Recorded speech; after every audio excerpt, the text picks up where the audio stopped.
10 लोग एक साथ ऊंचाई से बंजी जंपिंग की चुनौती के लिए खड़े हैं, लेकिन ये कोई साधारण खेल नहीं है। यहाँ 10 सुरक्षा रस्सियों सेफ्टी रोप्स में से केवल एक असली है। नीचे कंटीले लोहे के भालों स्टील फॉक्स का जाल बिछा हुआ है। अगर चुनाव गलत हुआ तो मौत निश्चित है, शरीर आर पार बिंध जाएगा। लेकिन अगर सही रस्सी चुनी तो इनाम में मिलेगा एक छोटा लक्ष्य, बड़ी धनराशि। खेल शुरू होते ही पैसों के लालच में अमीर लोग जोश से भर जाते हैं। कुछ खिलाड़ी अपने नंबर वाली जैकेट पहनकर ऊंचे प्लेटफॉर्म पर खड़े होते हैं। जैसे ही समय खत्म होता है सब एक साथ सुपरसोनिक गति से नीचे गिरते हैं। मात्र 2.5 सेकंड में हार और जीत का फैसला हो जाता है। जब अमीर लोग इस खूनी खेल के नशे में पूरी तरह डूबे होते हैं तब लाइट यागामी लाइट मैदान में उतरती है। इस बार इनाम की राशि 100 अरब है, लेकिन जिंदा बचने और इनाम जीतने के लिए उसे पहले से ये जानना होगा कि बैंकर खेल के संचालक ने असली सुरक्षा रस्सी कहाँ रखी है। उसे अंदाजा भी नहीं था कि कंट्रोल रूम में बैठा बैंकर अपनी मर्जी से किसी भी समय सुरक्षा रस्सी की स्थिति बदल सकता है। लेकिन यागामी पहले से तैयार थी। उसने अपने साथी से पिछले राउंड में अमीरों द्वारा फेंके गए टिकट नंबरों को इकट्ठा करने के लिए कहा। जो नंबर उन टिकटों में गायब था वही निश्चित रूप से सुरक्षित नंबर था। खेल शुरू होने के ठीक समय पर यागामी के साथी ने चुपके से कंट्रोल रूम की बिजली काट दी।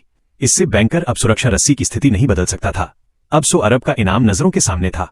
लेकिन तभी एक मोड़ आया। जब उसका साथी उसे जानकारी देने की कोशिश कर रहा था तभी सुरक्षा गार्डों ने उसे पकड़ लिया और बाहर खींच ले गए। घबराई हुई यागामी अब दूर से अपने साथी के होठों की हरकत, लिप रीडिंग को समझने की कोशिश करने लगी। दूरी ज्यादा होने के कारण उसे समझ नहीं आ रहा था कि वो 9 कह रहा है या 10। काफी कशमकश के बाद उसने नंबर 10 की ओर बढ़ने का फैसला किया। तभी उसके साथी ने अचानक एक रहस्यमयी इशारा किया। यागामी को तुरंत सब समझ आ गया, क्योंकि ये उसके और उस लड़की के बीच का एक गुप्त कोड था। उसने तुरंत अपना नंबर बदलने की विनती की। जब बैंकर ने आखिरी कोशिश करते हुए नंबर बदलने की कोशिश की तो उसे पता चला कि उसका सिस्टम खराब हो चुका है। इस तरह यागामी ने उस रोंगटे खड़े कर देने वाली जंप को सफलतापूर्वक पूरा किया और अंततः वो भारी इनाम जीत गई।